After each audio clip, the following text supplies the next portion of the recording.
মানুষের মধ্যে ভয় আতঙ্ক তৈরি করে রেখেছে মব কালচার। বৃহস্পতিবার দুপুরে মৌলভীবাজারের সাইফুর রহমান অডিটোরিয়ামে জেলা বিএনপির সদস্য সংগ্রহ ও নবায়নের উদ্বোধনী অনুষ্ঠানে এসব কথা বলেন বিএনপির সিনিয়র যুগ্ম মহাসচিব রুহুল কবির রিজভী। এছাড়াও তিনি কেউ অপরাধ করলে আইনের হাতে তুলে দেওয়ার কথা বলেছে। এই সময় রুহুল কবির রিজভী গোপালগঞ্জে এনসিপির নেতাদের উপর হামলার ঘটনায় পুলিশের প্রশ্ন তুলেছেন। তিনি বলেন, আন্দোলনের সময় বিএনপি নেতারা লুকিয়ে আশ্রয় নিয়েছে, সে সময় পুলিশ সেখান থেকে ধরে এনেছে। সেই পুলিশের যোগ্যতা এখন কোথায়? জেলা বিএনপির আহ্বায়ক ফয়জুল করিম মোহনের সভাপতিত্বে আরো বক্তব্য রাখেন বিএনপির কোষাধ্যক্ষ এম রশিদুজ্জামান মিল্লাত, সাংগঠনিক সম্পাদক জি কে গৌস, ফিতফত সিদ্দিকী, এম নাসির রহমান প্রমুখ।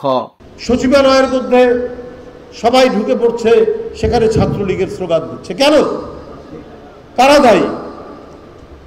কেন আগে থেকে প্রশাসন বুঝতে পারেনি যে কোথায় তারা ঘাপটি মেরে আছে, আক্রমণ চালাচ্ছে? এই যে একটা শুরু হয়েছে মব কালচার, মানুষের মধ্যে ভয় আতঙ্ক তৈরি করে রেখেছে মব কালচার। ভয় অপরাধ করলে আইনের হাতে তুলে দেন। একটা মব তৈরি করে উচ্ছৃঙ্খল জনতা সংগঠিত হয়ে ইয়ের উপর আক্রমণ করছে, অপরাধীর উপর আক্রমণ করছে।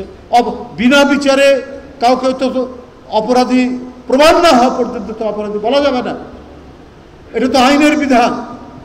আর যদি দেখেন চাক্ষুষ, তাহলে পুলিশকে খবর দেন, না হলে কেউ তাকে গিয়ে ধরে পুলিশের হাতে দেন।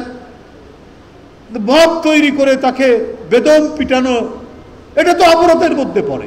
মৌলভীবাজার থেকে রাজন হোসেন তৌফিকুলের রিপোর্ট, আমার বার্তা ডিজিটাল।